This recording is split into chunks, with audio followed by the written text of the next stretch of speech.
I'm not giving up. I am selling the building. The final season of FX's The Bear. The restaurant is flooded.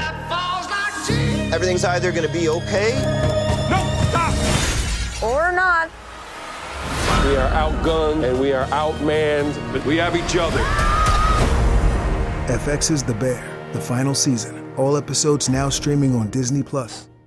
Study and play come together on a Windows 11 PC. And for a limited time, college students get the best of both worlds. Get the Unreal College Deal. Everything you need to study and play with select Windows 11 PCs. Eligible students get a year of Microsoft 365 Premium and a year of Xbox Game Pass Ultimate with a custom color Xbox wireless controller. Learn more at windows.com/student offer. While supplies last. Ends June 30th. Terms at aka.ms/collegepc. I mean, what happened was, in 1993, the first edition of my book, Forbidden Archaeology, came out. And it got into the hands of a lot of people. One of the people that got a copy of it was a lady from Louisiana named Jean Hunt. And she called me on the phone one day and said to me, you know, Michael, I really like your book. I'm not going to imitate her Southern accent, but she was a very, quite a gentlewoman. And then she said, you know, I read your book and I think it should be brought to the attention of a friend of mine in New York City, who was a television producer who was working on a documentary for NBC. So I got in touch with this television producer, and he said, yeah, we've got to have some of the cases from my book in this documentary, which featured the work of other researchers and alternative archaeology like Robert Ball and Graham Hancock and some others. So he filmed some interviews with me and my co-author Richard Thompson, and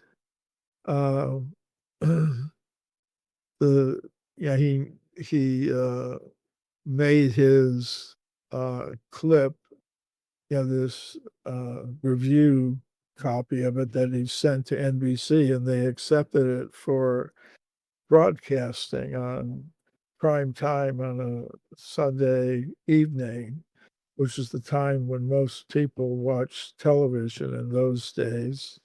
Like I said, this is a bit of a media history lesson. But it was interesting what happened. The show, which was called The Mysterious Origins of Man, was very popular, and it inspired an extreme negative backlash from archaeologists and the rest of the scientific world. And that reaction became even greater when people learned that NBC was going to show it a second time. The scientists involved in this action tried to get sponsors to boycott the show, and they also made a petition to the Federal Communications Commission, the FCC, which licenses television and radio broadcasting companies.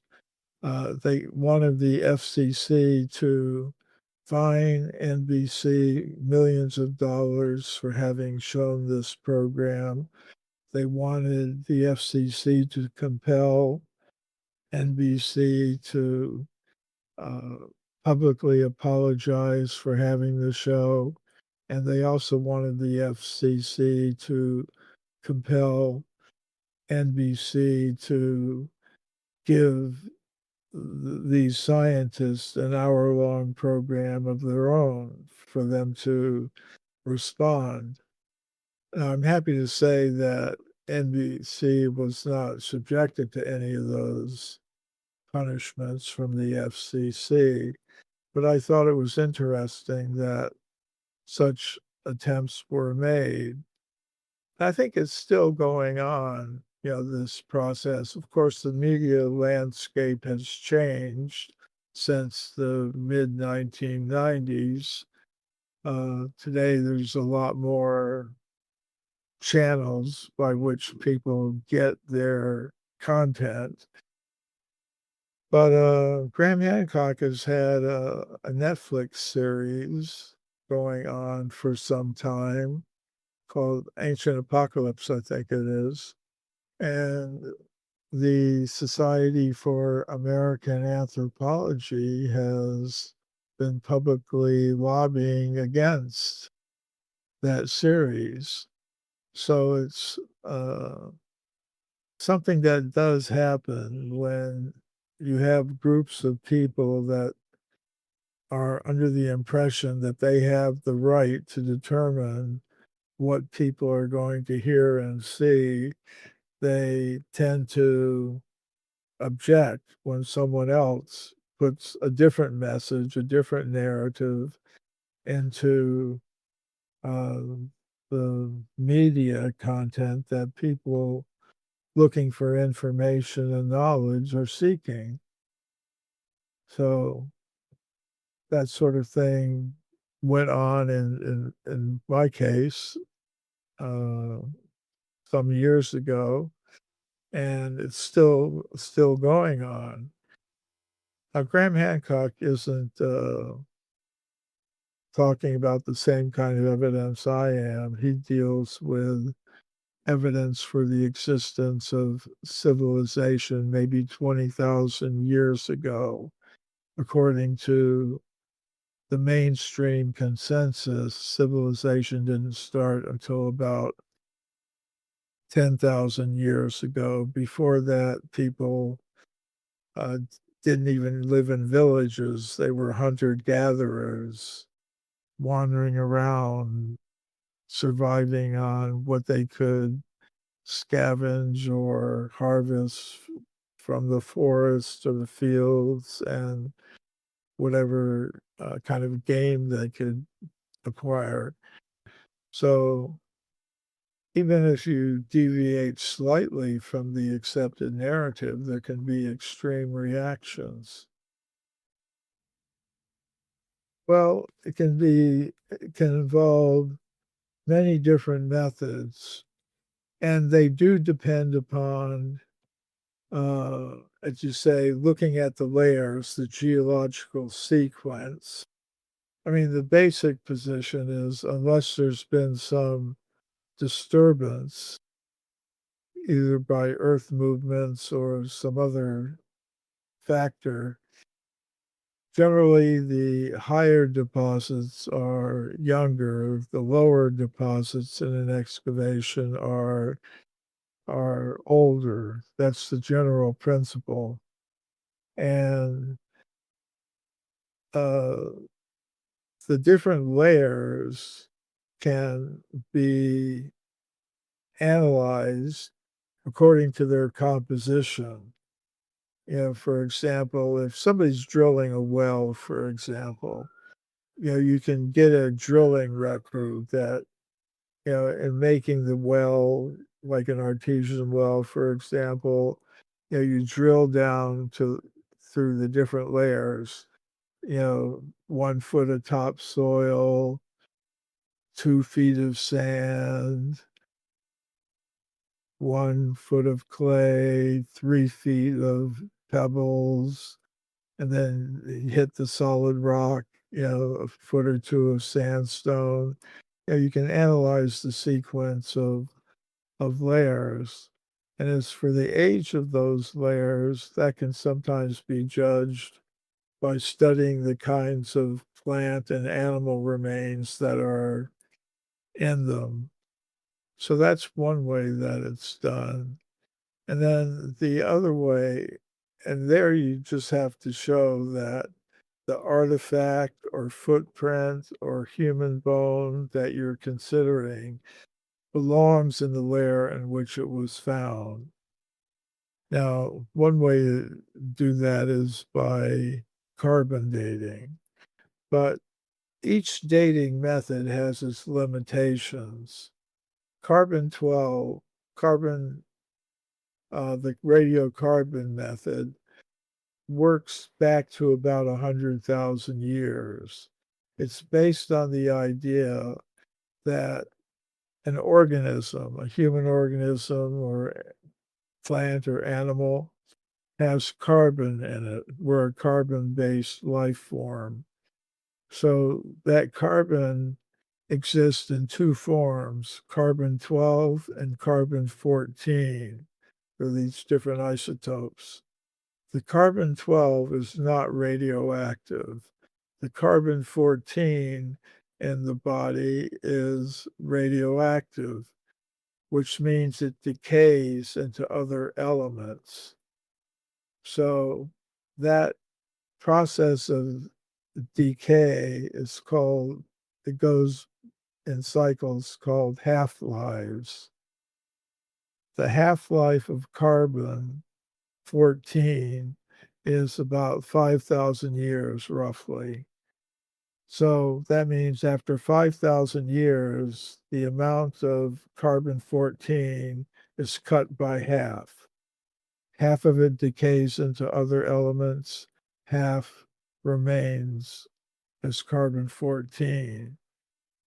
Meanwhile, the amount of carbon-12 is staying the same. It doesn't decay radioactively. So the second half-life, you cut the amount of carbon-14 by another half-life.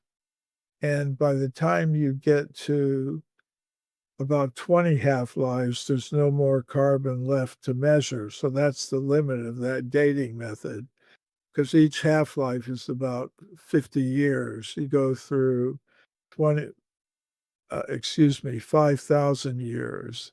Each half-life is about 5,000 years. So you go through 20 of those half-lives, that takes you back about 100,000 years. So if scientists find a dinosaur bone, there's no method that they can use to date the bone itself and get a correct age. They would have to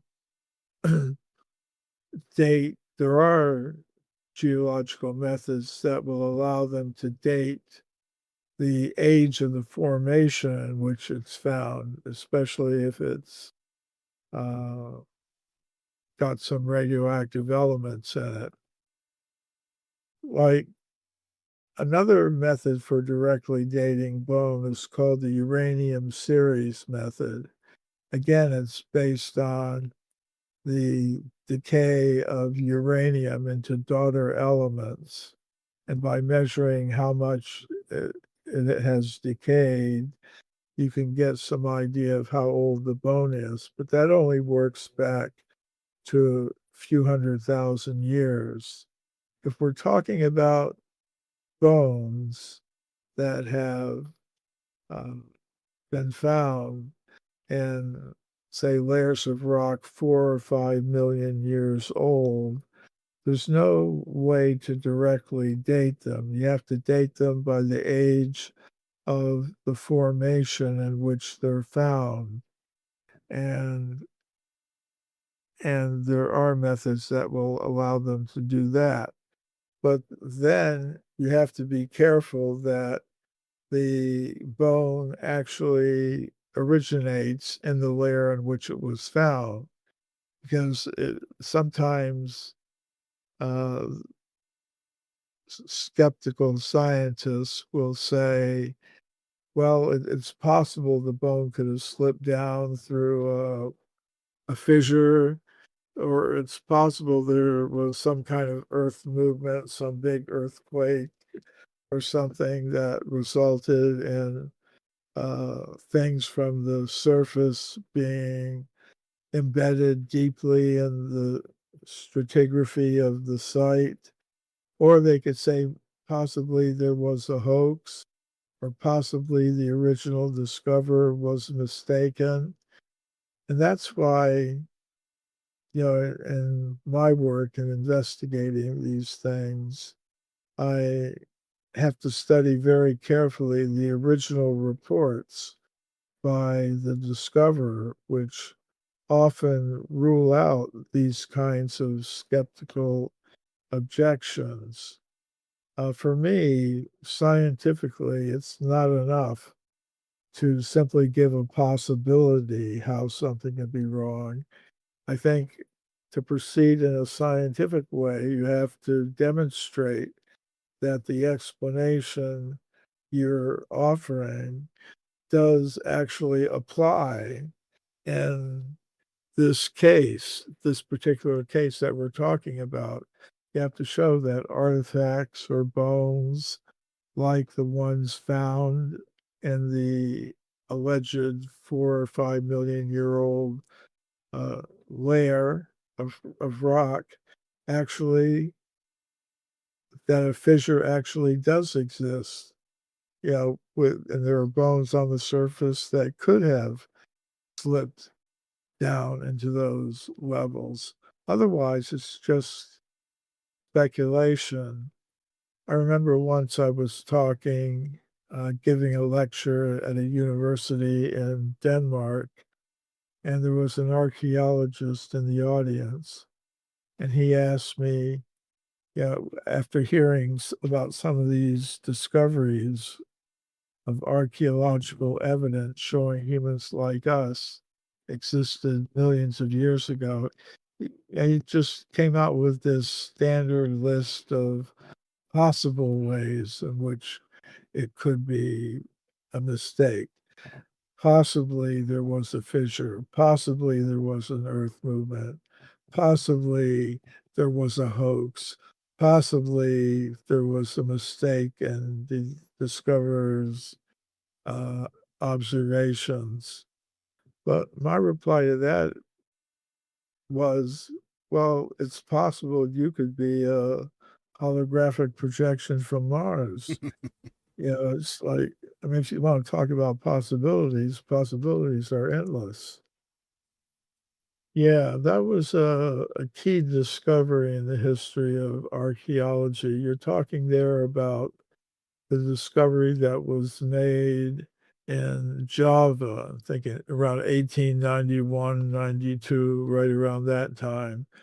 There was a researcher from Holland, the Netherlands. So this Dutch researcher, Eugene Dubois, came to Indonesia, which was a Dutch colony at the time, around 1890s, and he was interested in this topic of human evolution. He was interested specifically in finding a missing link. And that hunt for the missing link began shortly after Charles Darwin published his book, The Origin of Species, his theory of evolution. And right after that, scientists began looking for for what they call the missing link, some creature intermediate between the forms of the ancient apes that lived many, many millions of years ago and anatomically modern humans. If the theory of evolution was correct, there should be some missing link between the ancient apes and the modern humans. So they started looking all over the place for such evidence. And they were finding evidence, but it wasn't for a missing link. They were finding evidence that humans like us existed millions of years ago. And these reports were published in the mainstream scientific literature. scientists talked about these discoveries at their professional gatherings.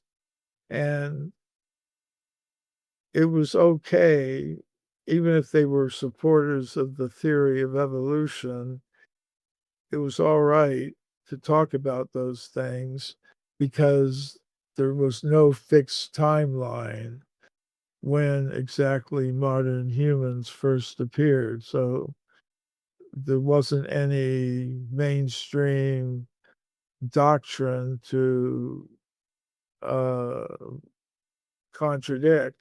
So they were fairly open about it. But this Java Man discovery, which came several decades later, put a benchmark on the timeline.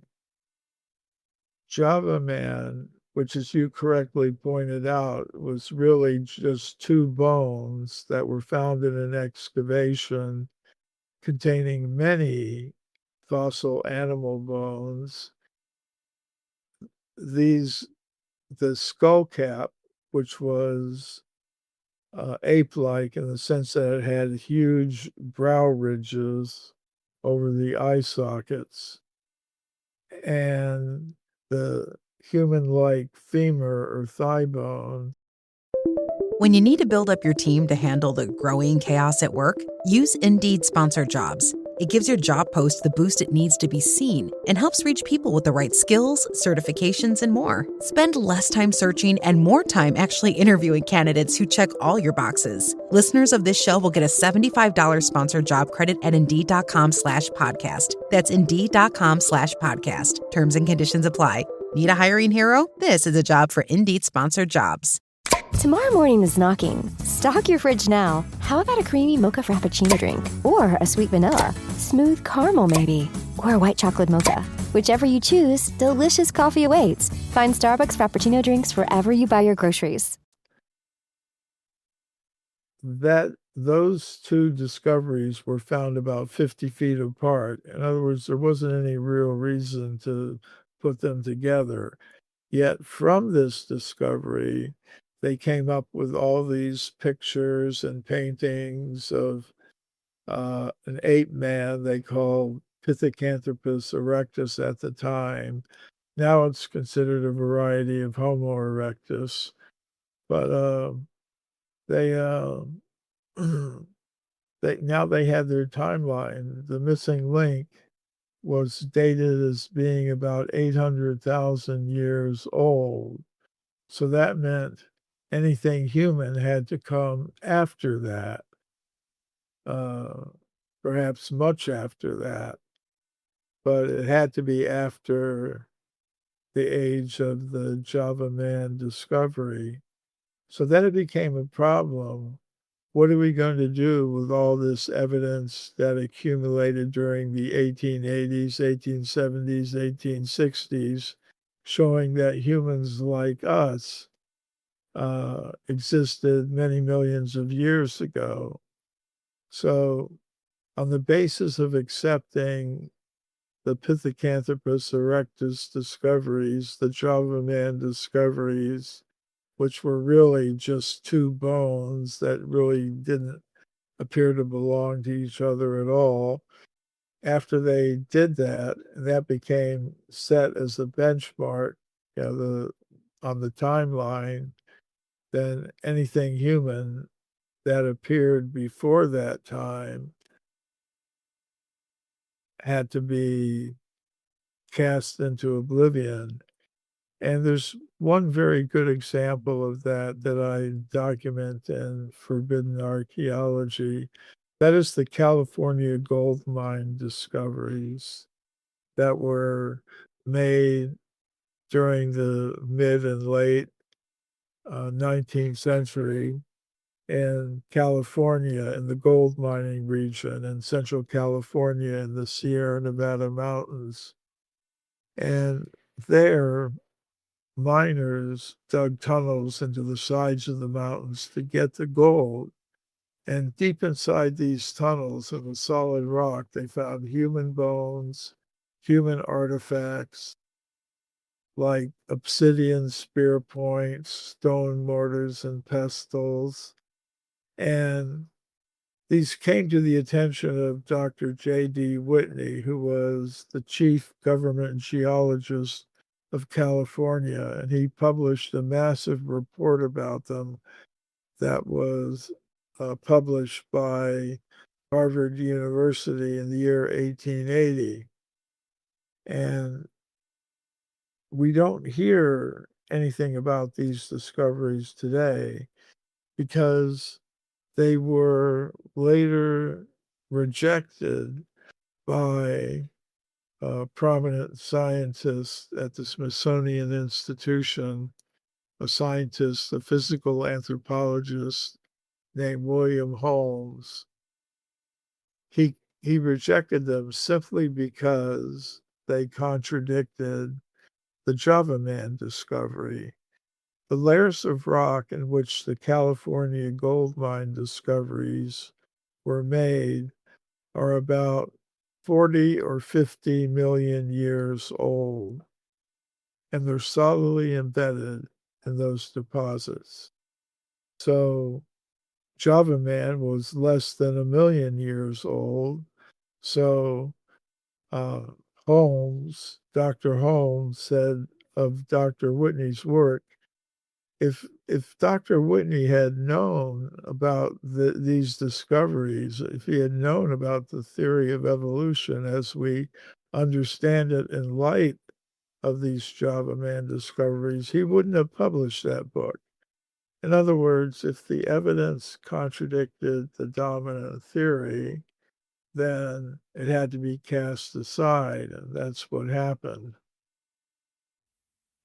Well, that is something that grows out of my work in Forbidden Archaeology, in which I present archaeological evidence, stones, bones, and footprints, human bones, human footprints, human artifacts that go much further back in time than the few 100,000 years that most scientists now accept for a human presence on this planet. That's so when people read Forbidden Archaeology, they said, if you've got all this evidence that contradicts the Darwinian theory of evolution, what are you going to put in its place?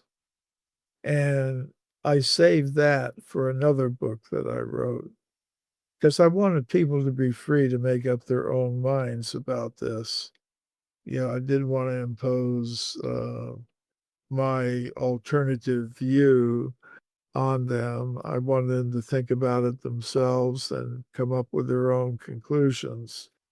One solution is that some people gave was to have a theory of evolution where the humans evolved much earlier than they did today, and then scientists consider them to have evolved today.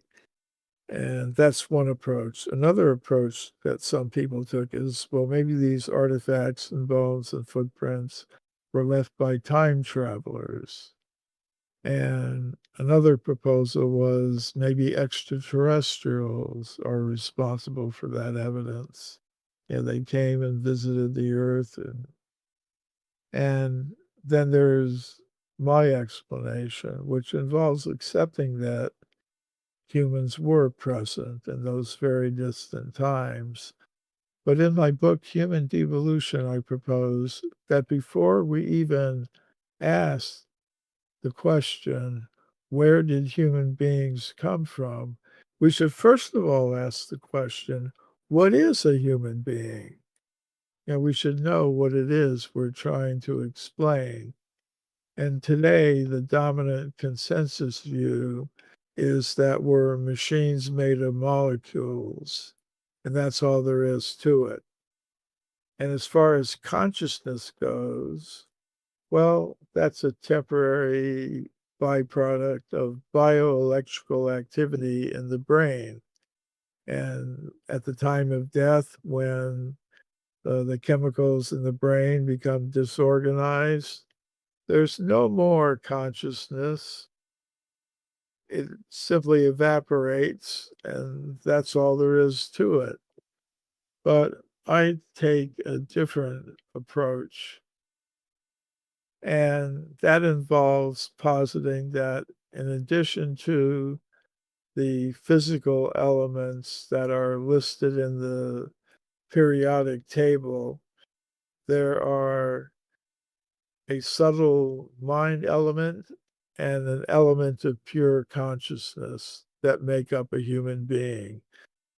Sometimes people say matter, mind, and consciousness, or spirit, if they prefer that word. So I propose that there are levels of the cosmos inhabited by different types of beings that concentrate on one of these elements, gross matter, the subtle mental energies, or the pure conscious self. There are regions of the cosmos dominated by ordinary matter, and that's where we find ourselves now. It's inhabited by beings adapted to the conditions there. We have gross physical bodies that allow us to function in the world of matter. But beyond that, there's a level of the subtle mental and intellectual energies inhabited by beings adapted to the conditions there. And down through history, people have had different names for these beings. They've called them angels, devas, gods, jinn, Manitou. There are different names in different cultures for the beings that inhabit that subtle material realm. And beyond that is the level of pure consciousness. And in that level of pure consciousness, the beings are adapted to the conditions there, which are different than the conditions on the level of the mental energies and the gross physical energies. There, consciousness exists in a timeless dimension, and it exists in harmony with the source of all conscious beings. So that is what I call the cosmic hierarchy.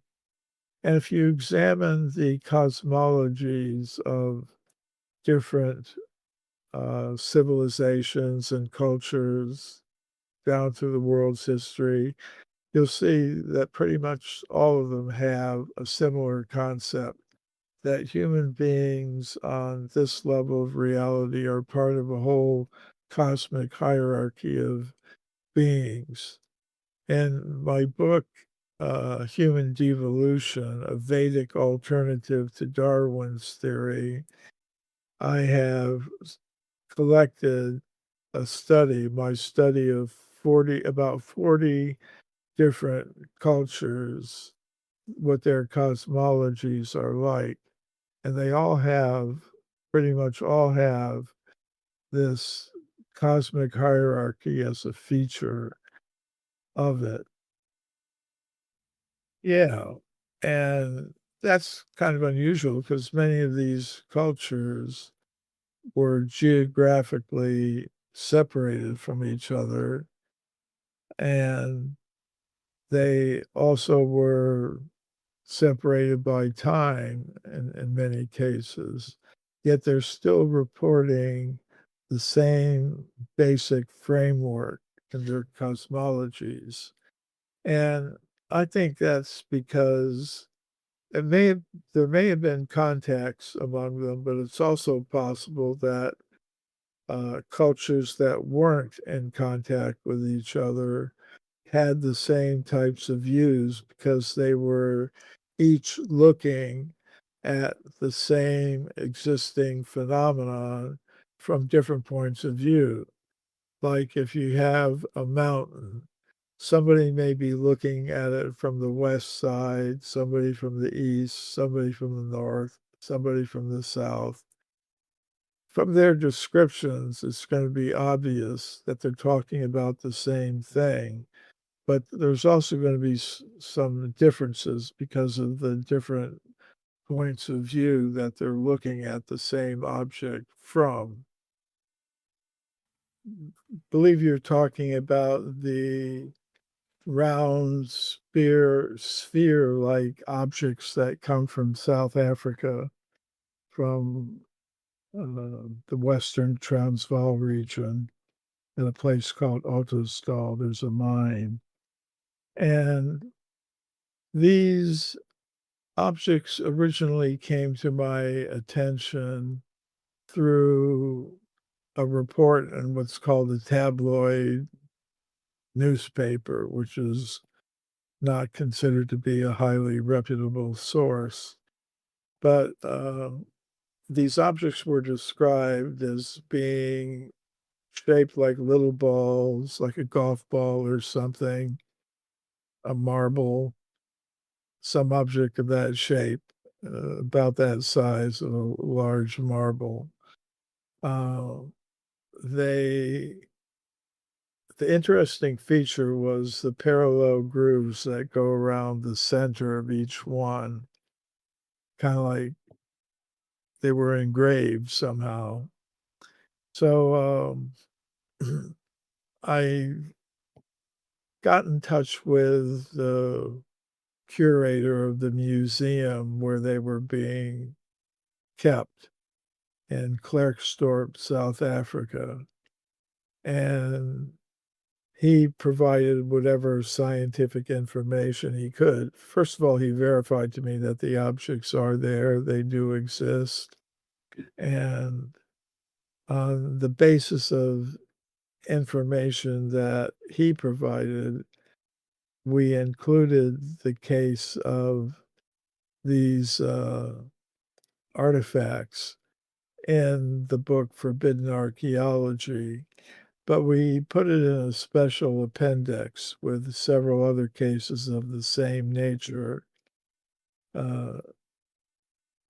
Most of the evidence documented in Forbidden Archaeology comes from scientific sources. As I say, this one did not initially come to me from a scientific source. If all I had was the tabloid newspaper reference, we might not have included it at all. But since we did have testimony and some documentation from the museum director at the Klerksdorp Museum of Natural History, we did include them, as I said, in an appendix for non-scientifically reported evidence. Now, I think that's justifiable because if evidence for extreme human antiquity does exist in the layers of the earth, then we should expect that people other than professional scientists might encounter it. And although the reports of the scientists might make their way into the scientific literature, the peer-reviewed scientific journals and things of that sort, the reports of these other people, more ordinary people, might not make their way into the scientific literature, but we should expect it might make their way to public notice through newspapers or these days podcasts.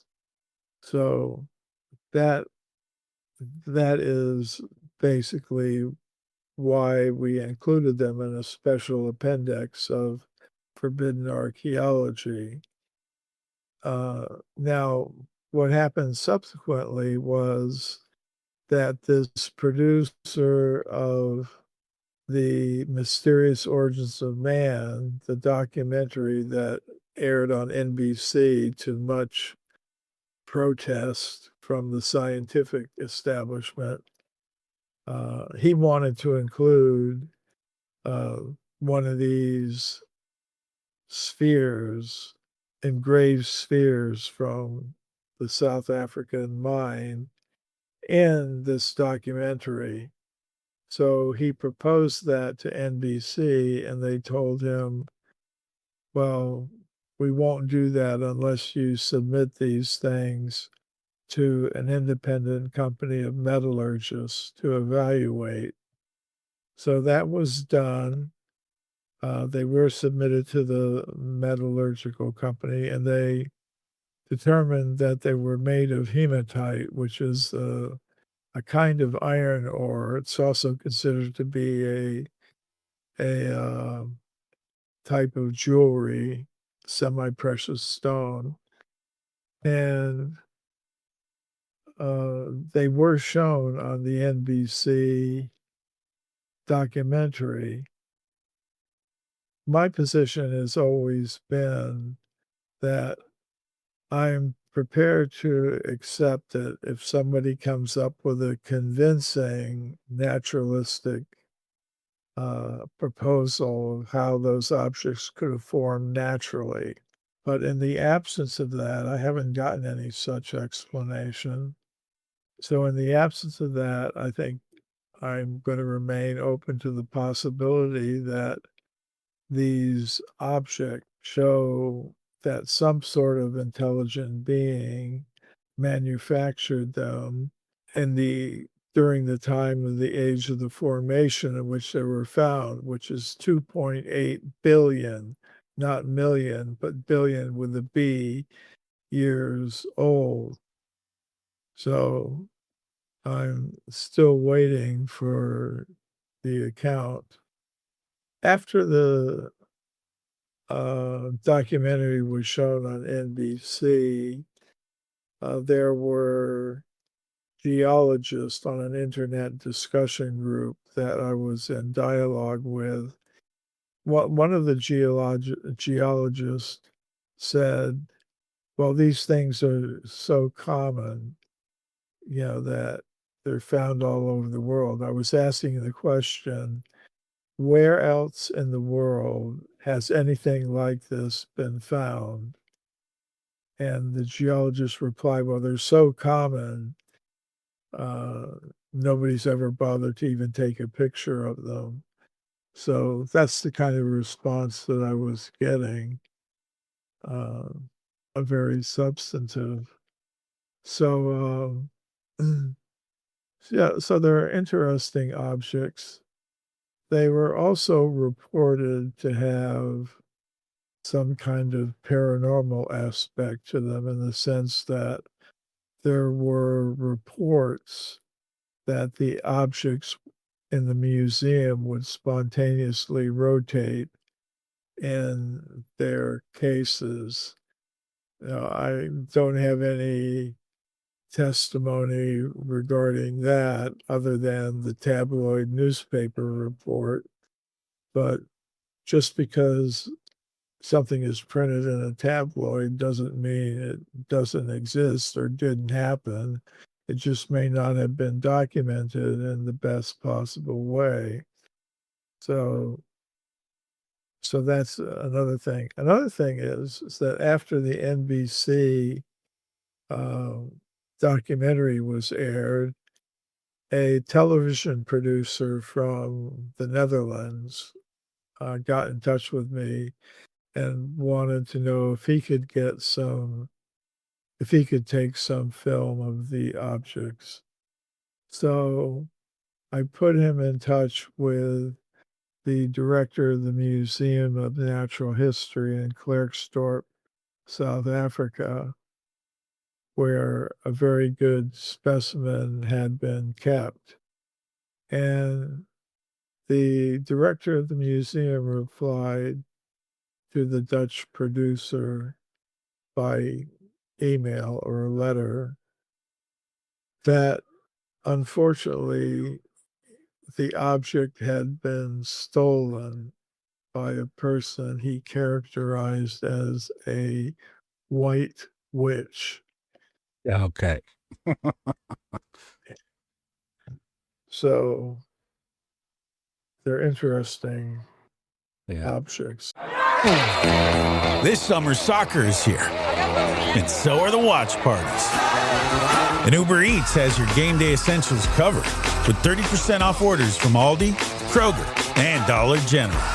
Everything you need to keep your crowd happy, delivered straight to your door. Chips, dips, fresh ingredients, and more.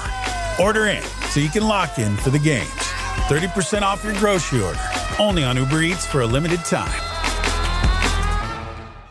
El 2026 FIFA World Cup Meal llegó a McDonald's con 9 vasos legendarios. En el lineup tenemos Christian Cipitan Pulisic, David Beckham, Lamine The Dream Jamal, Ronaldinho El Mago, Monsieur Titi Henry, Son Salih Heung-min, Alfonso Fonsi Davis, Santi Bebote Jiménez y en la portería el que no necesita podo, Grimes. Llévate uno de 9 vasos legendarios con el FIFA World Cup Meal. En McDonald's participantes solo por tiempo limitado, hasta agotar existencias.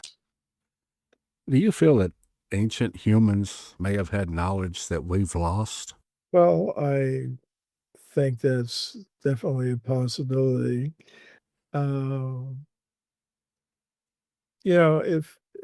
you look at even some of the more, the more recent examples in terms of how old they are, like the pyramids are maybe a few thousand years old, or the places like that, there are pretty amazing technological feats that we don't seem to be able to duplicate. The Great Pyramid and the Giza Plateau is made up of millions of blocks, very heavy blocks of limestone that have had to have been transported vast distances, and how they were able to do that is still a matter of controversy. So I think, yes, it is possible that ancient civilizations had greater knowledge than we're able to manifest today. And there are two sources of information about such things.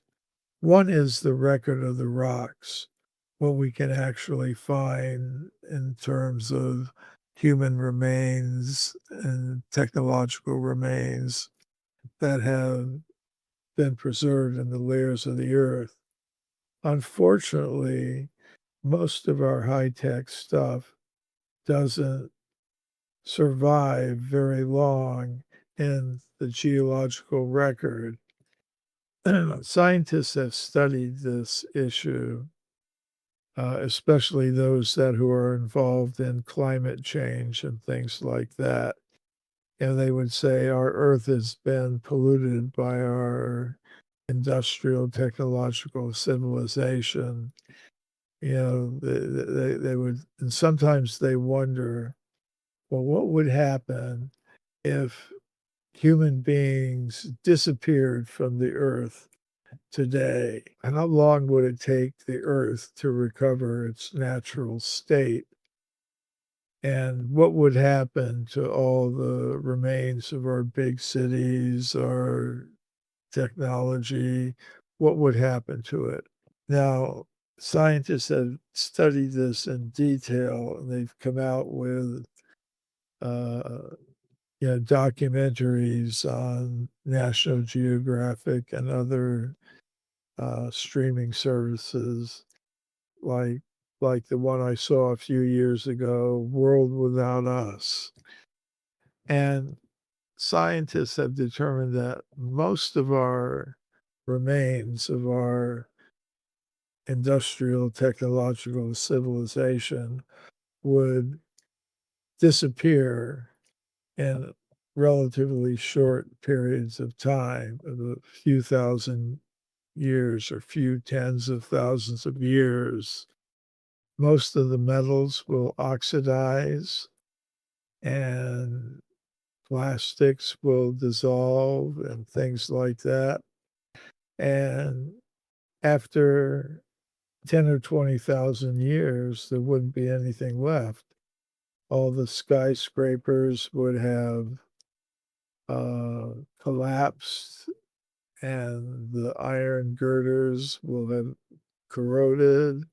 And I was once on an internet discussion group with scientists who were talking about this question, and they said, what if an advanced civilization had existed on Earth, say millions of years ago, and what signs of it would we see today? And they concluded not very much. You wouldn't see very much.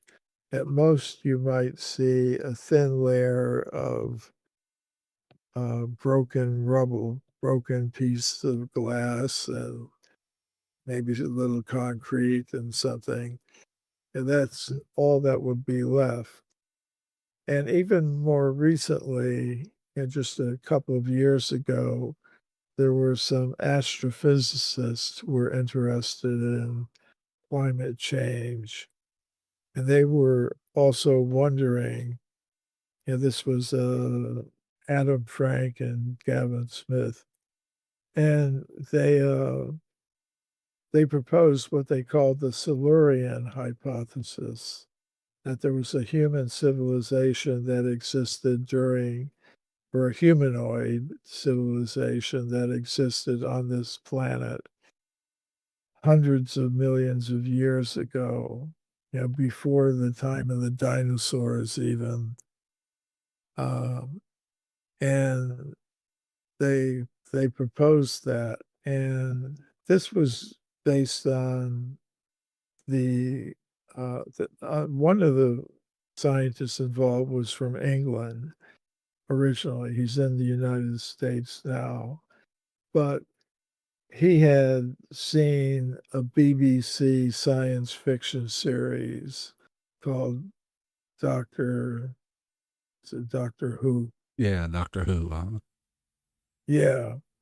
And in one of the early episodes of that series, it was about a group of reptilian humanoid creatures who had a civilization, a technological civilization during the Silurian period.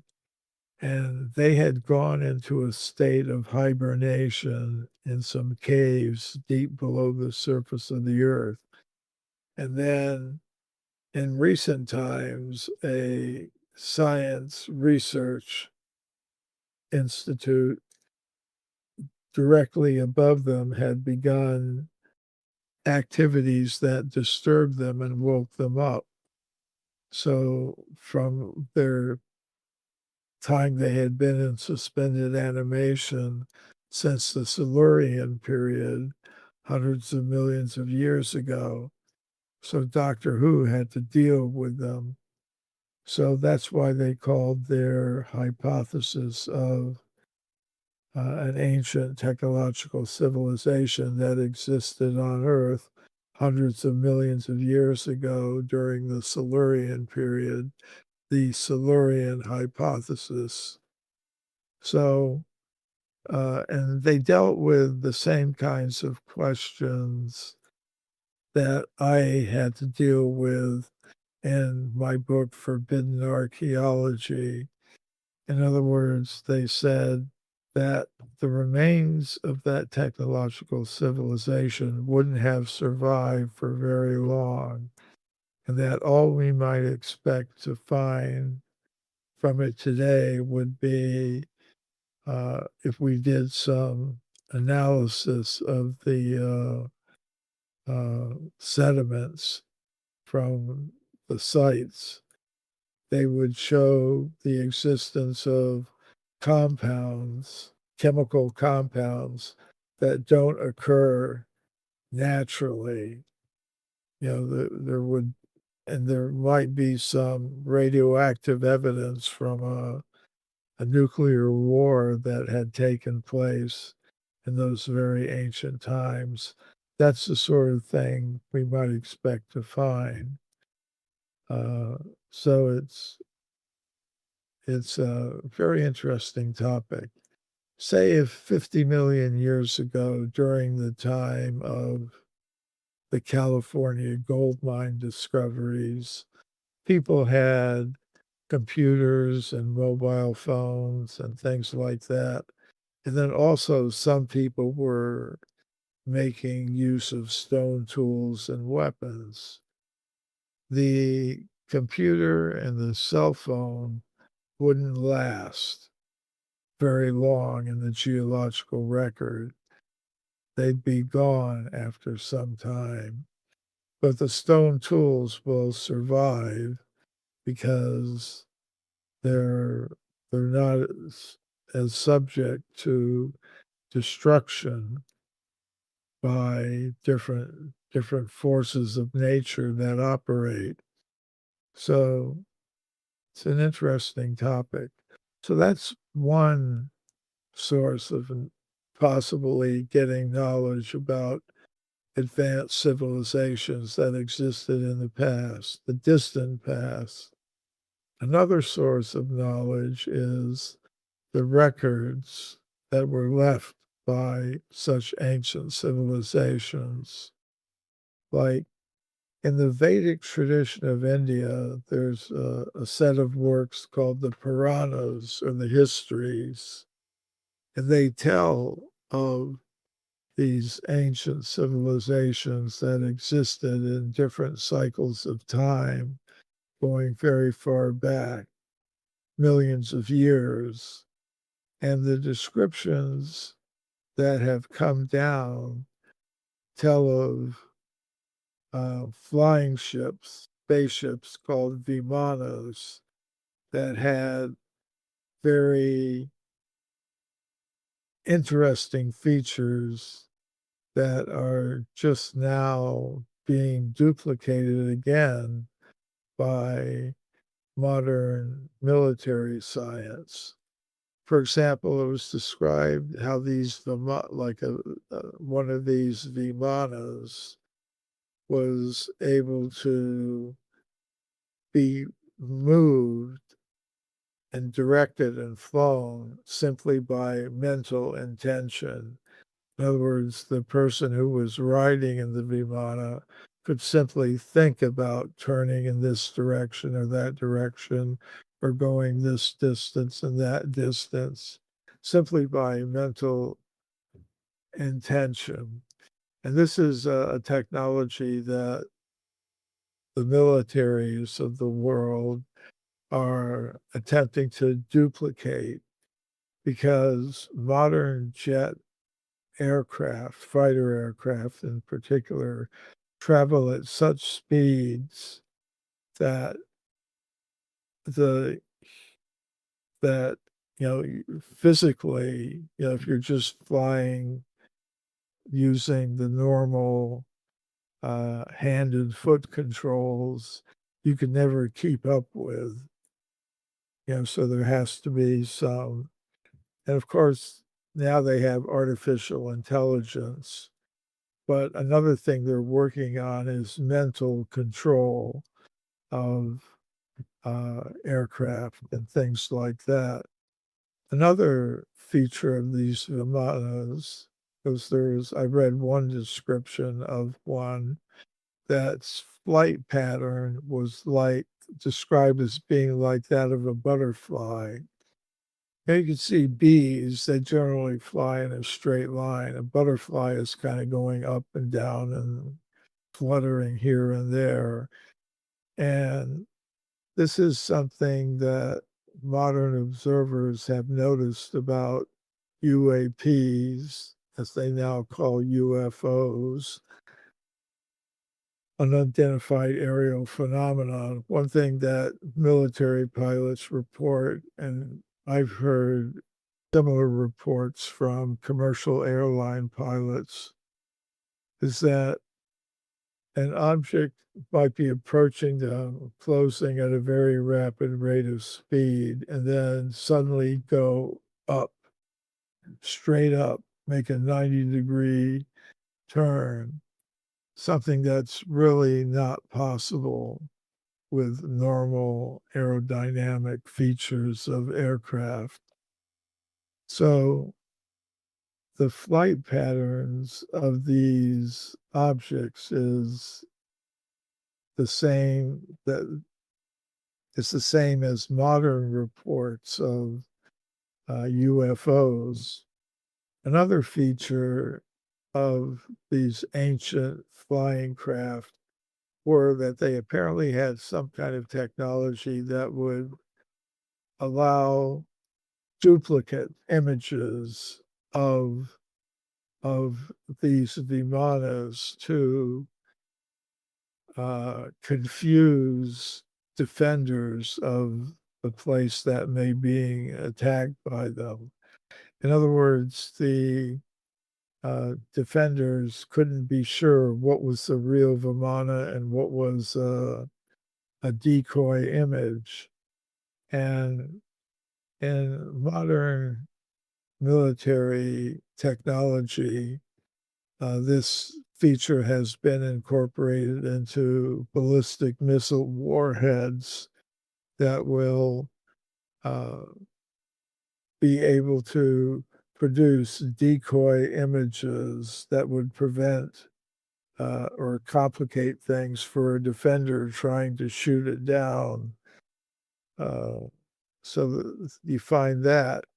Another interesting thing I found in the descriptions of these Vimanas is that sometimes they were like for military purposes. Sometimes they were like for pleasure travel.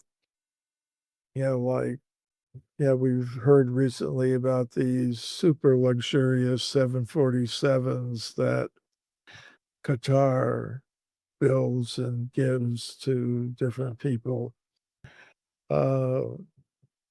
They had craft like that, and I was reading one description where they had robot birds that were so realistic that real birds would come up to them and try to interact with them. So that's, I saw an interesting report a couple of years ago about a drone that was being developed for the United States Army to use for intelligence purposes. And this drone was built in such a way that it resembled a bird. And the report I read about it said that this bird drone was so effectively bird-like that hawks and eagles would attack it, thinking it was another bird, that they could prey upon. That's wild. For eating. And then another feature of these Vimanas was they apparently had some holographic projection capabilities that allowed them to create holographic forms of people, soldiers, for example, that could be used to deceive defenders. I think from what I've seen, some of these ancient civilizations did have abilities that surpass our own or that are being matched only recently. So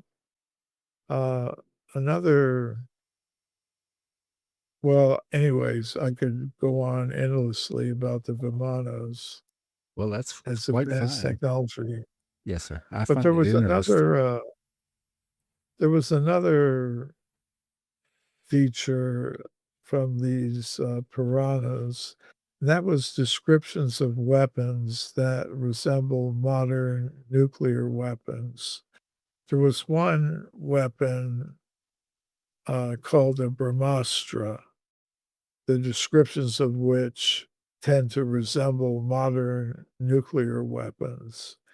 It's described that when they were used, it was as if you had 10,000 suns, the energy of 10,000 suns exploding from a single location.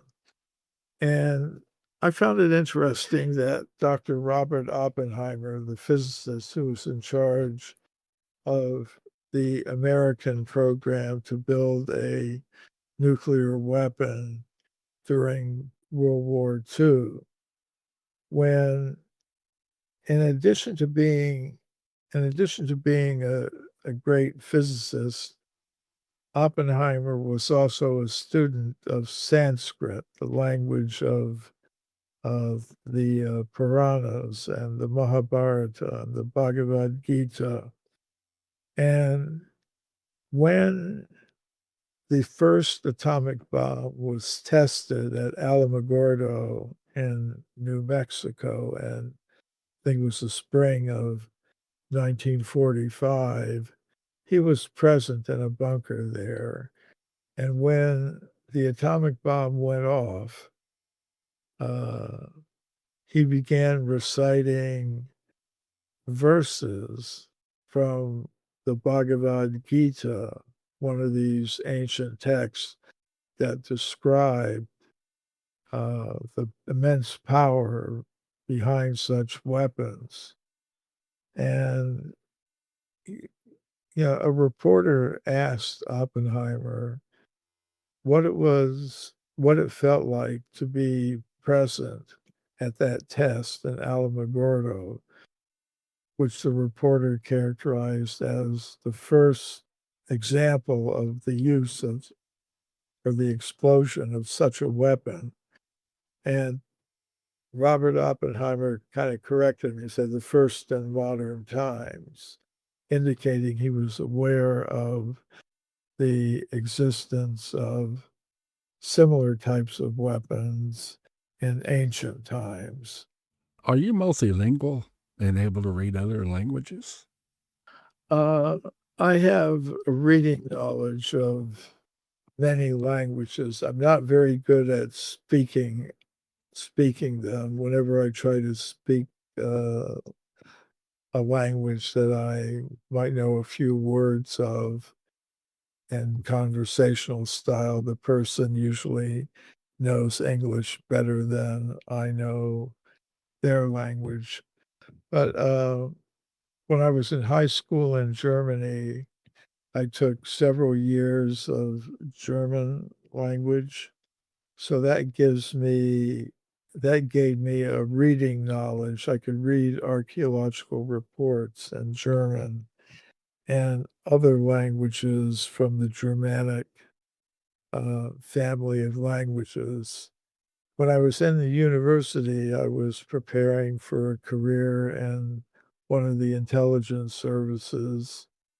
I studied Russian. I took intensive courses in the Russian language, so I can read archaeological reports in Russian and different Slavic languages that are similar, very similar to Russian, like Czech and Bulgarian and others. So I grew up in an Italian-American family, and at one of the bases our family was stationed at was in Texas. So I learned a couple of years of Spanish, and that gave me access to, those experiences gave me access to the Romance languages, French, Italian, Spanish, so I can read archaeological reports in those languages.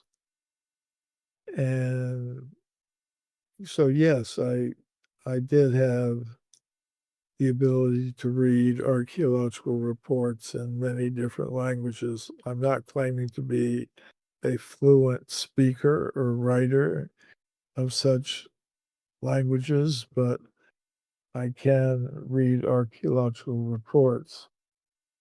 Well, I commend you for that because I haven't even mastered the English language yet. So, well, I'm still working on it as well. I hear you. There have been archaeological finds like woolly mammoths that appear to have been frozen quickly, and even their last meal in their stomach was, still like it had just been eaten.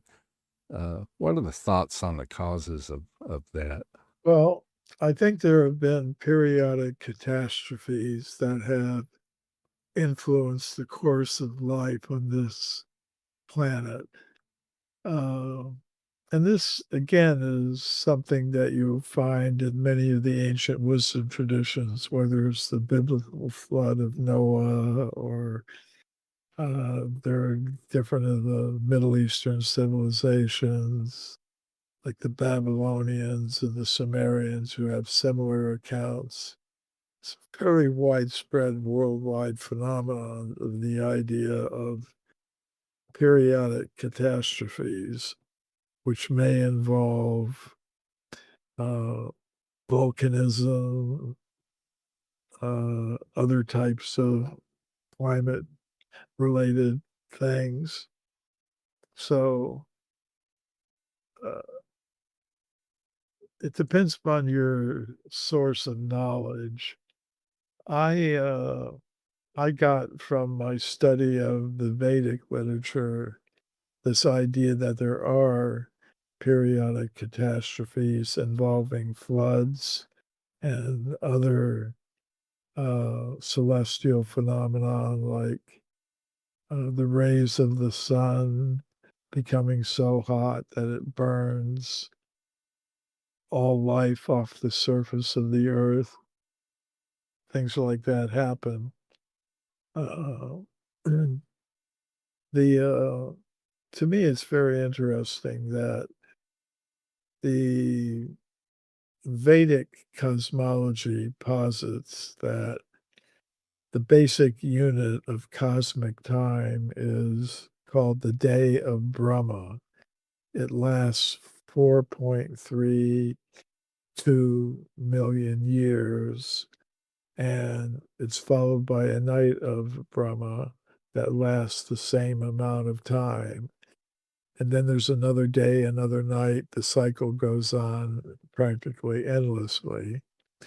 And during the days, life, including human life, is manifest throughout the cosmos, not just on Earth. And during the nights, it's dormant. And if you take 72 of those cycles, that constitutes one Manvantar period. And if This episode is brought to you by Fox One. Watch all 104 matches of the FIFA World Cup live in 4K for just $19.99 a month with 3 days free. Build your own multi-view, choose up to 3 streams, and follow player spotlights. Stay on top of every moment with live stats, highlights, and instant replays. The FIFA World Cup, streaming live on Fox One. Offers are subject to change. See fox.com for complete terms and conditions. Ryan Reynolds here from Mint Mobile. I don't know if you knew this, but anyone can get the same premium wireless for $15 a month plan that I've been enjoying. It's not just for celebrities. So do like I did and have one of your assistant's assistants switch you to Mint Mobile today. I'm told it's super easy to do at mintmobile.com/switch. Upfront payment of $45 for 3-month plan, equivalent to $15 per month required. Intro rate first 3 months only, then full price plan options available. Taxes and fees extra. See full terms at mintmobile.com. And each day of Brahma is composed of 14 of those periods. So according to the Vedic cosmological calendar, we're now in the 7th of the 14 Manvantar periods of the current Kalpa, or day of Brahma. And that means there have been 6 Manvantar periods before us, each one lasting about 300 million years, roughly. Between each Manvantar, it said there was a devastation that wiped out life on Earth. Now, if I look at modern geology and paleontology, they say that in the past 2 billion years, and that's also the time period involved in the Vedic cosmology, that the first Manvantar of the 14 that make up the current day of Brahma, the first one occurred about 2 billion years ago. So modern geology and paleontology say that there have been 6 major extinction events spaced at intervals of several hundred million years between about 2 billion years ago and the present. And the ancient Vedic cosmology says that over the past 2 billion years or so, there have been 6 Manvantar devastations. So I kind of think there's a rough parallel there. Maybe it's just a coincidence, but to me it seems suggestive of this concept of periodic devastations of life on Earth. Now, according to the Vedic cosmology, there are higher levels of reality. There are places there that aren't affected by that series of devastations. And on that level, there are the resources to repopulate the Earth with different species, including the human species.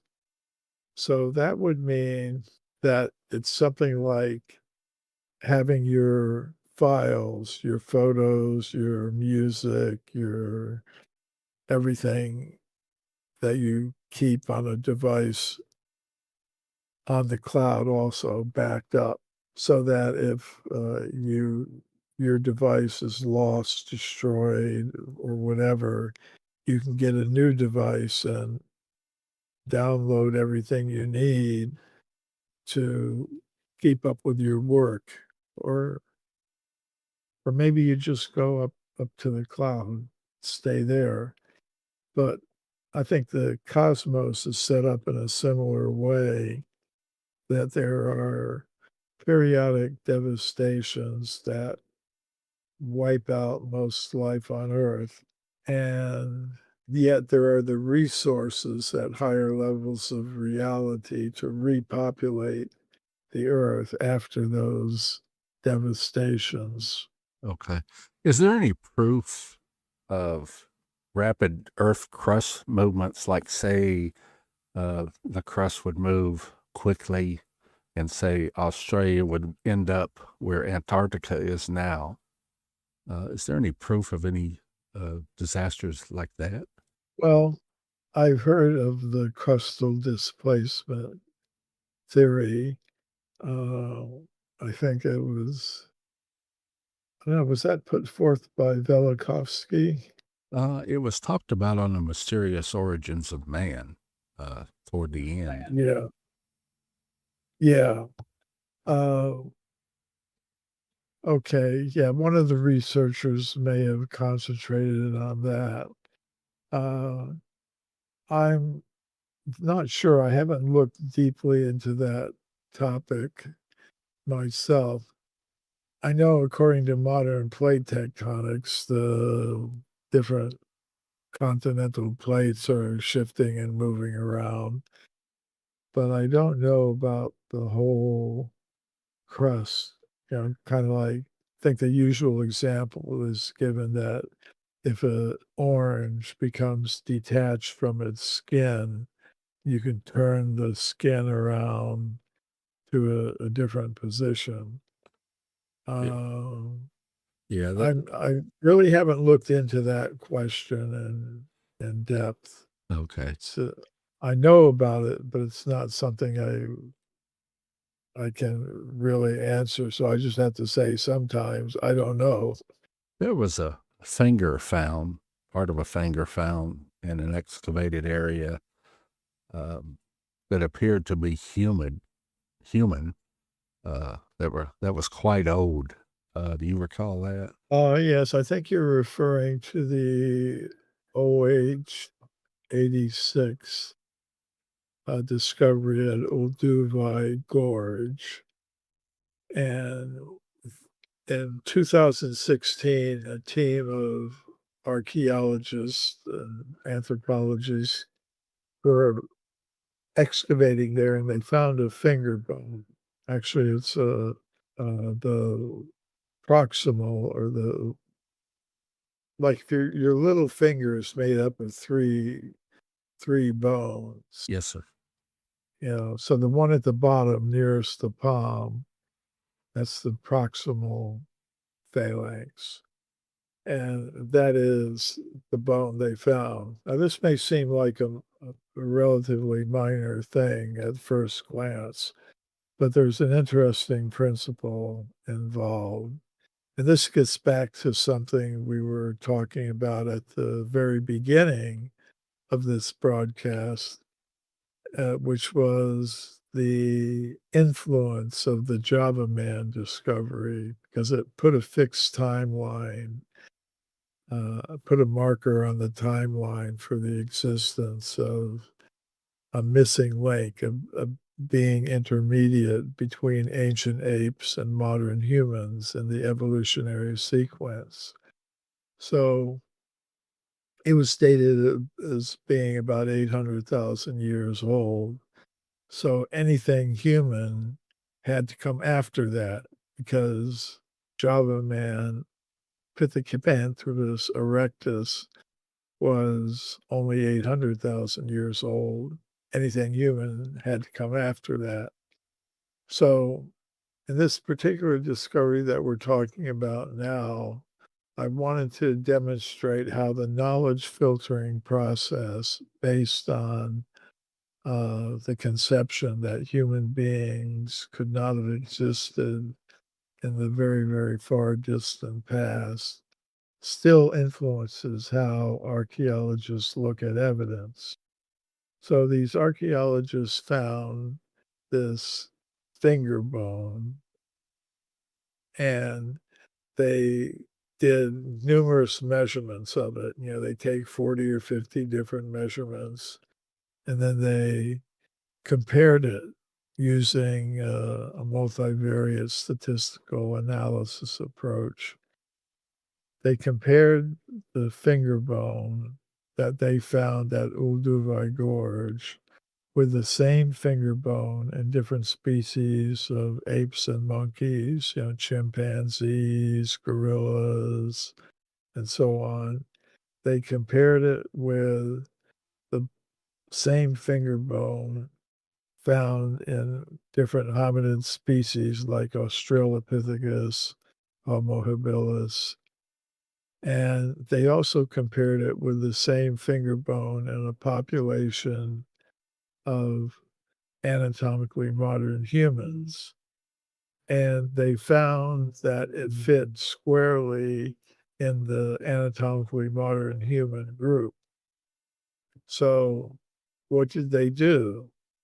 They said, and quoting pretty directly from their scientific report, which was published in Nature Communications, a top flight scientific journal, that the form affinities of OH-86 are most like anatomically modern humans, but we can't call it Homo sapiens because of its geological age, which in this case was 1.8 million years old.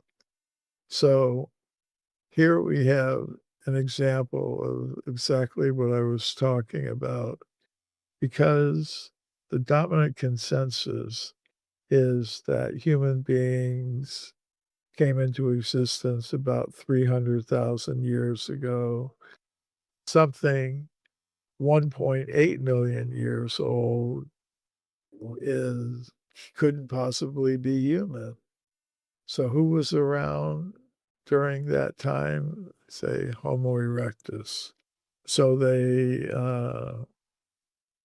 they can be directly looking at evidence for extreme human antiquity, but they can't see it for what it is because of their commitment to a certain paradigm.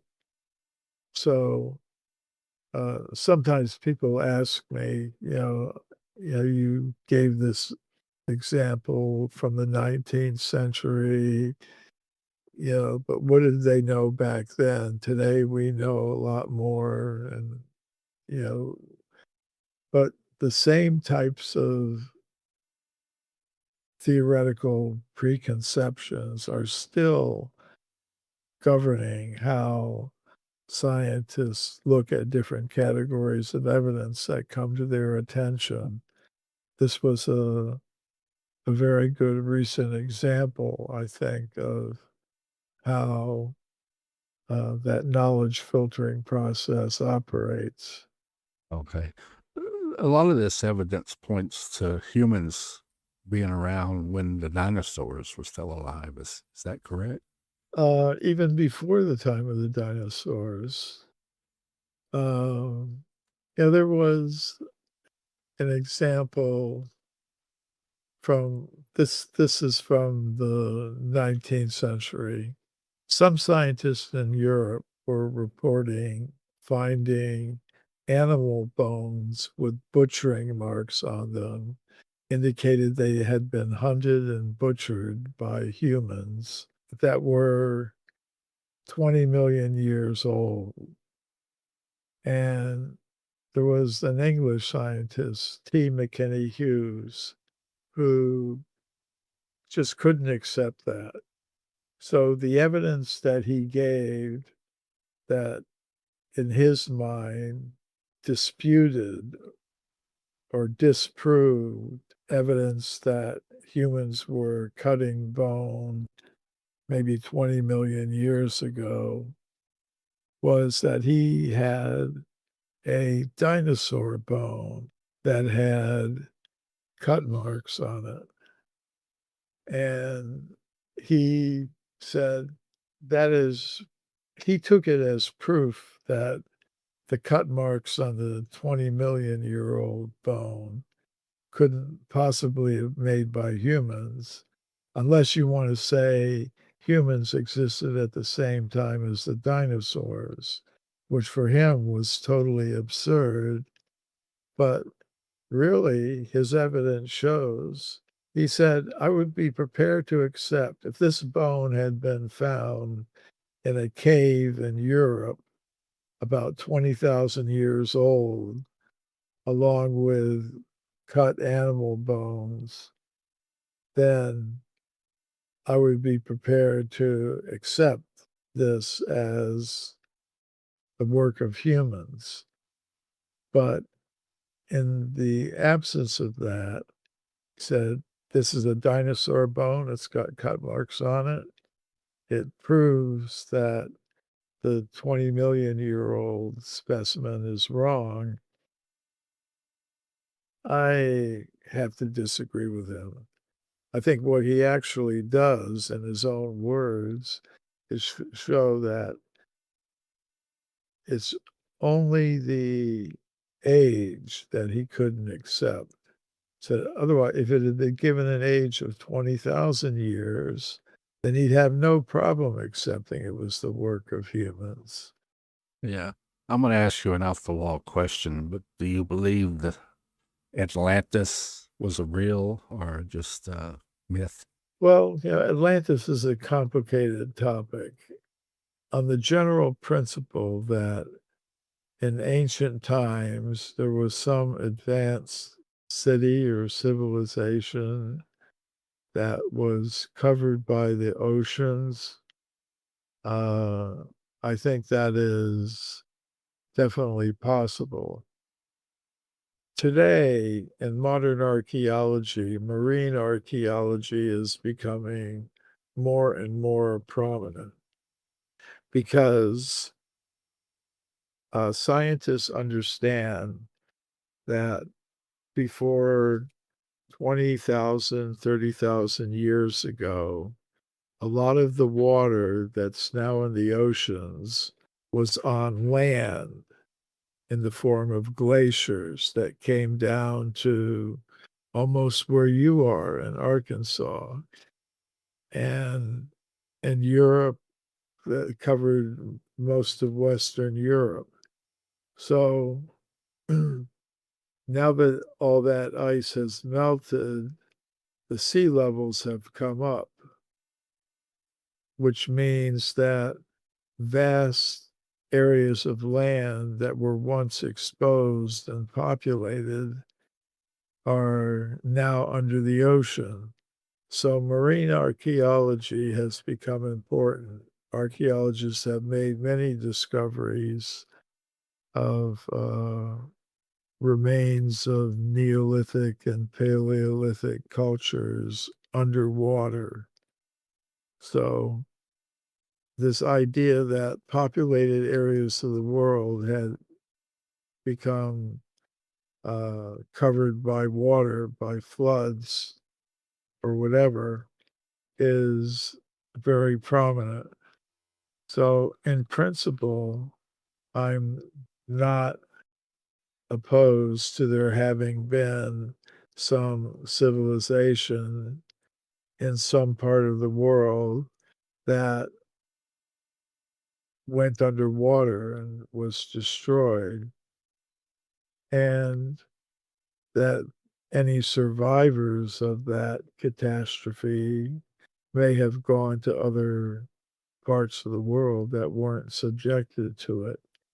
So, I don't, in principle, have any problem with the idea of that.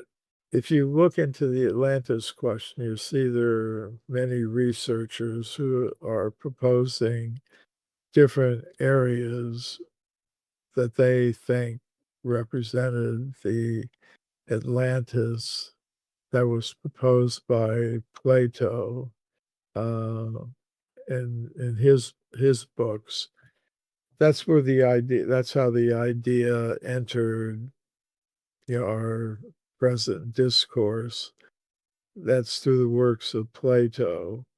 And he said this Atlantis, he gave some descriptions of it and where it was located. He said beyond the Pillars of Hercules. So in the Mediterranean world, the Pillars of Hercules were considered to be Gibraltar and the other side of the strait. And so, in other words, it was somewhere in the Atlantic, according to many researchers. But every researcher looks at these things in a different way. So you have some proposing Atlantis was an island in the Mediterranean. Some are proposing it was near Bimini. Some are proposing Indonesia. Some are proposing Bolivia. So I don't really know enough to say which of them is right. But the general principle is something that I accept. Here's another wild question. Is there any archaeological evidence of Bigfoot? Well, that is an interesting question. I consider that question in a chapter of my book, Forbidden Archaeology, called Evidence for Living Ape Men. And, this idea of a missing link, a creature intermediate between ancient apes and modern humans, has been around for a long time. It didn't come about just since the time of Darwin. The ancient Sanskrit writings of India speak of a race of beings called the Vanaras, or the forest dwellers. And they had ape-like bodies, but a simple level of human-like culture. In other words, for weapons, they might use stones that they pick up from the ground or branches. And they had the ability to speak and communicate with humans. So this idea of some sort of intermediate being between apes and humans is something that's been present for a long time.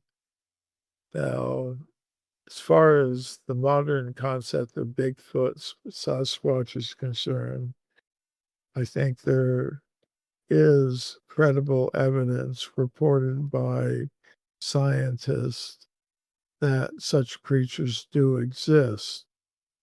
And the evidence largely takes the form of footprint evidence. There have been detailed studies done showing that these are real footprints. They're not just something that somebody had made some fake foot as a stamp and kind of stamped it into the ground.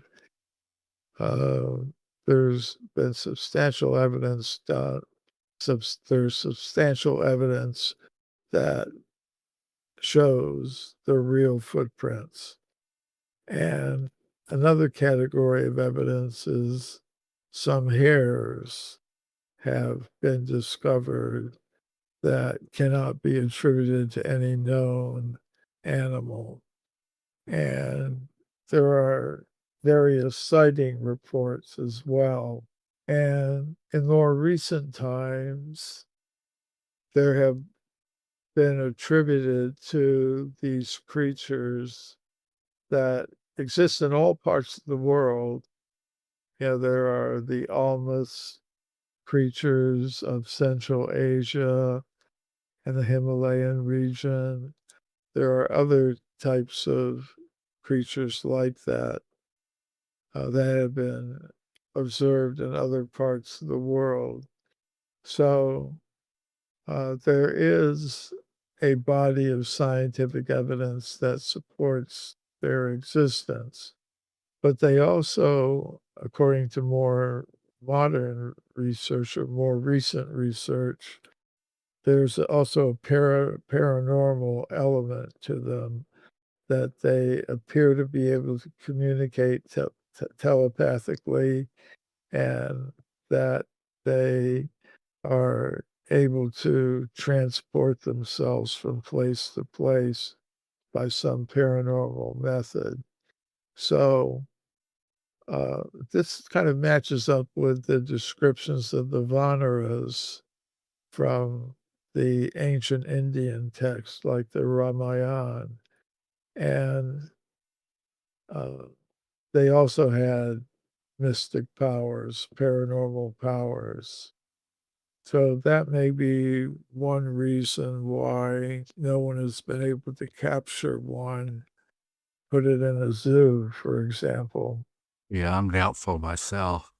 We're supposed to have one in my part of the state of Arkansas, but I've never seen it. But excuse me, I fish in that area. So I guess if I see it, I'll let you know about it.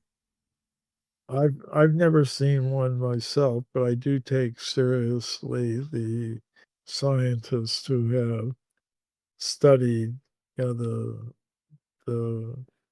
evidence that's available to them. All right, sir. We're back at the top of the hour again. I guess we'll take another break. Probably be back in about 3 to 4 minutes. Okay. Thank you, sir. I don't know. Is there a facility for guests to ask questions?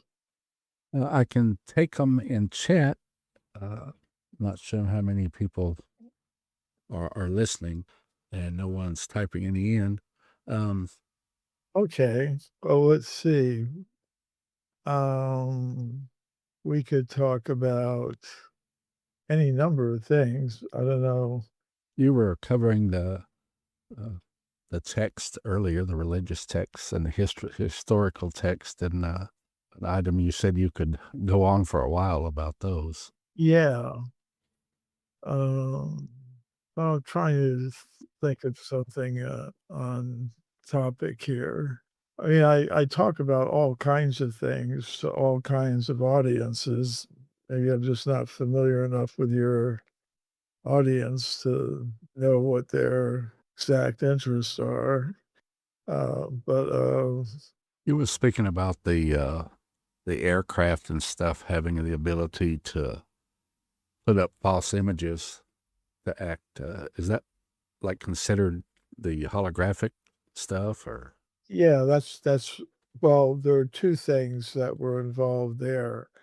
One is putting up a false image of itself, like in modern military technology. They have the ability to uh, put out false images of uh, ballistic missile warheads. In other words, they have decoys so that you don't know, so that a defender's task is complicated, might not know which of the warheads has an actual nuclear weapon in it or which is a decoy. Um, so I find it amazing, considering the age of the text and everything, that it's possible that technology was around. We haven't really mastered it yet ourselves, so there's definitely yeah, not knowledge lost in that. yeah. I think ultimately it has to do with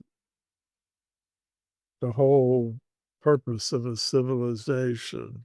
As I was saying in the beginning, as conscious, personal, individual entities, beings, we are not from this level of reality. And on this level of reality, if we identify with the bodily vehicle, the material bodily vehicle that we have, eventually we're going to be disappointed because that vehicle is going to cease functioning at a certain point in time. Uh, so I think it's important to realize that if a civilization is based on the concept that we're purely material beings, it's going to end in frustration for everyone. We should have a proper conception of who I am, really. Like we observe the activities of our bodily vehicles. We observe the activities of the mind, the mental body. But who is the actual observer? That is something non-material, I believe. So if you have a civilization based on the idea that our real identity is machines made of matter, uh, it's going to come to an end. And I think on a very deep level, we're uncomfortable with that. So what I propose is that we should correctly identify ourselves. Because if I want to help myself, if I want to do something good to help others, I can't do it unless I know who I really am or what who another person really is. Otherwise, I'm not doing something that may be beneficial for them. So I think our present civilization is misguided and misdirected. Yeah, I can agree with that. Yeah. And I think one of the main reasons for it is that we're being indoctrinated in the education system and by the scientific community that were machines made of molecules in competition with each other for survival. And because of that, we think that to produce and consume material things is the main necessity of human life. So the average person buys into that. And because of that, works hard to produce and consume material things, which is fine, and we do it in competition with each other and individually and collectively as nations, societies, classes, genders, races. It becomes the type of world that we have around us, with conflict at all levels of human society and destruction of the environment. So that process of material production and consumption Yeah, generates wealth. Yes. And the wealth flows in differential ways. So you wind up with a certain type of civilization. If we had a different sense of identity, I'm a being of pure consciousness, you're a being of pure consciousness, we're all beings of pure consciousness.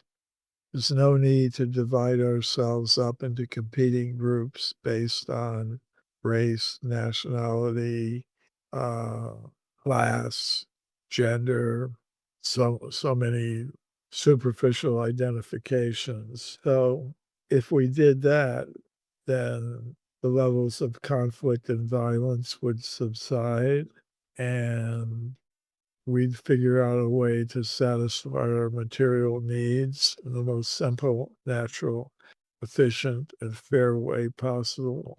And beyond that, we would be able to concentrate our human energy on developing the resource of consciousness.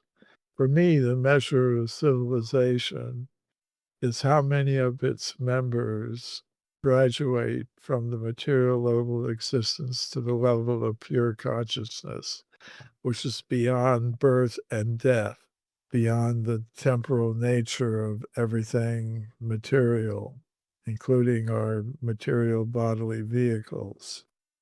So a really successful civilization would be one that would allow the maximum number of its members to graduate to that level of pure consciousness. I mean, this takes us a long ways from the stones and bones that I was talking about earlier, but it leads in that direction. Because if the kind of evidence for extreme human antiquity that I document in Forbidden Archaeology and my forthcoming book should be available for purchase shortly, if the evidence for extreme human antiquity that I document in those books is taken seriously, it means we need new explanations for human origins. And those explanations are going to have to involve a redefinition of our identity. Do you have views on reincarnation? Yes, I do. I think the conscious self survives the death experience. And there's different bodies of scientific evidence that support that. There are scientific studies of out-of-body or near-death experiences where people report separating from their bodies and being able to observe what's happening, say a cardiac arrest patient whose heart stops beating. Sometimes in that situation, they report separating from their bodies and being able to observe what the doctors and nurses are doing, try to revive them. And when compared with their actual medical records, which the patients don't see, they find that the descriptions given by these out-of-body experiencers match the actual records of their actual treatment. So that's something I'm very interested in. And another category of evidence is studies of children who report past life memories. There are many cases like that. A pioneer in this research was Dr. Stevenson, Ian Stevenson of the University of Virginia Medical School. He and his colleagues studied thousands of cases of past life memories spontaneously reported by young children. In cases like this, the researchers would carefully interview the child to get as many details as possible about their past life. Where was it? Who do you remember? Things like that. Gotta take a sip of water here. No problem. Yeah, I've read some up on that, and it seems that once the stories are back checked, they find a lot of evidence that these memories seem to coincide with history. Yeah, that's what Dr. Stevenson found in his work. I find it all very interesting. And so that process goes on for, there are different bodily vehicles that one could occupy. The human vehicle is considered the most valuable because it's in the human form of life that we can ask questions like this. Who am I really? What is the real nature of the conscious self? Does it survive the death experience? If it does, what happens to it? So the human form of life is a dual purpose type of vehicle. It can take us to the level of pure consciousness, or we can use it to become more and more deeply entangled in trying to dominate, control, and exploit matter and other personalities in the material world. See, that's going on all the time. But the process has an endpoint, or it can have an endpoint. One can get out of the cycle of repeated birth and death if one understands the real nature of the self, and that is the purpose of various systems of yoga and meditation, prayer, contemplation, practice, and many different wisdom traditions all around the world. That is the ultimate purpose of it, to get free from the cycle of birth and death.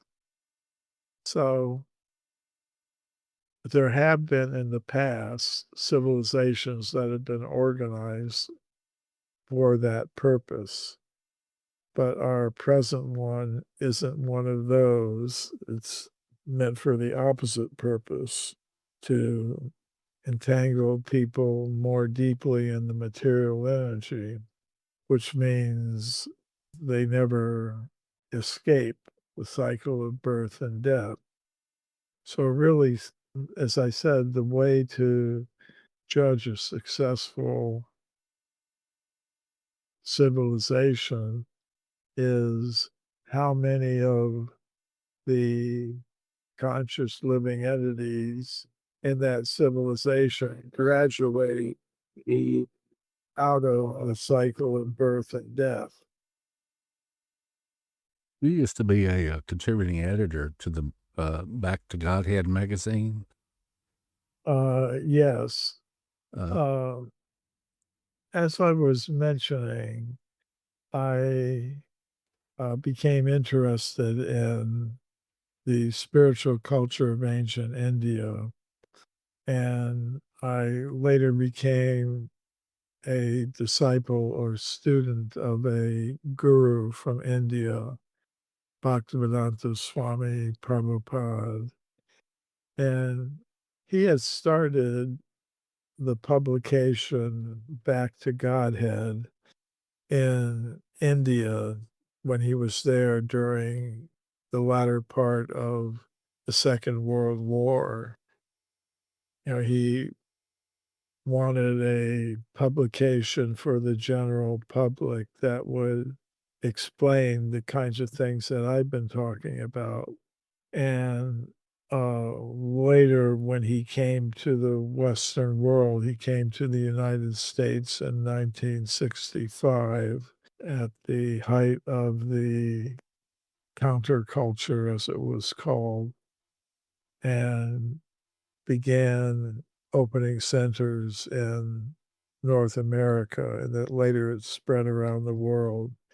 So myself, I've always had the desire to write and speak. That's been a core desire of mine since the very beginning.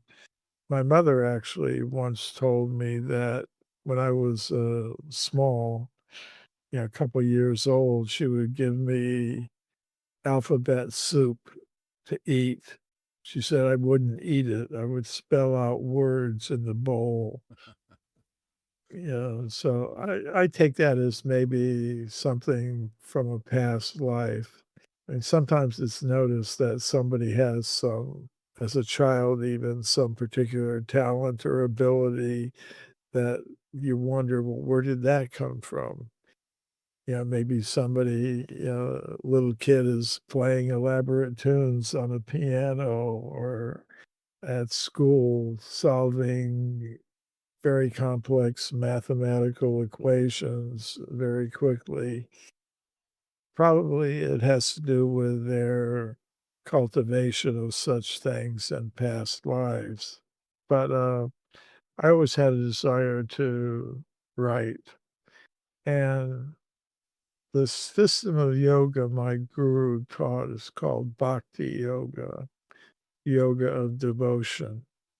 And one principle of it is you should take whatever talent or ability that one has, whether it's in science or philosophy or writing or music or acting, and use it. Use that talent or ability that you have for a higher purpose.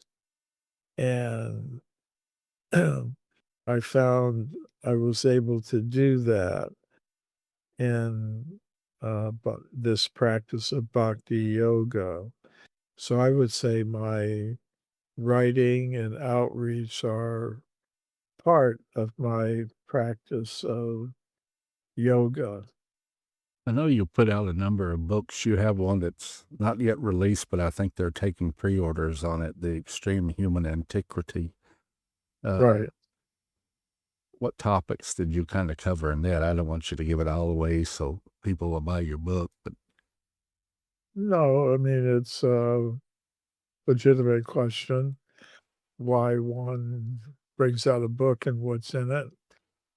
Basically, people would ask me, well, what has come to your attention since you published your first book, Forbidden Archaeology? And Extreme Human Antiquity is my answer to that question from my readers. It contains the cases that have come to my attention in the many years since Forbidden Archaeology was published.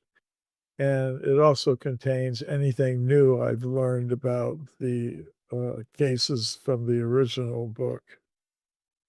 Like at the time I wrote about the California gold mine discoveries in Forbidden Archaeology, I only knew about the case from books and publications that I had managed to collect about that, like Dr. Whitney's book, uh, the responses of William Holmes, who tried to debunk his discoveries.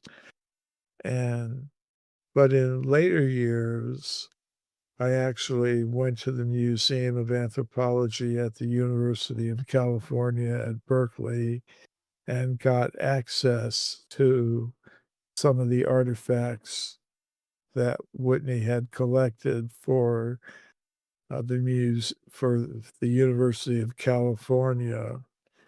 So there's the Museum of Anthropology at the University of California at Berkeley that has those artifacts in its storerooms.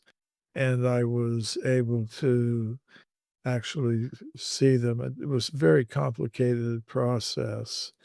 It's interesting, the producer of the documentary Mysterious Origins of Man tried to get in to see those artifacts during the filming of Mysterious Origins of Man. And the museum officials told him no. But I did later get access to them.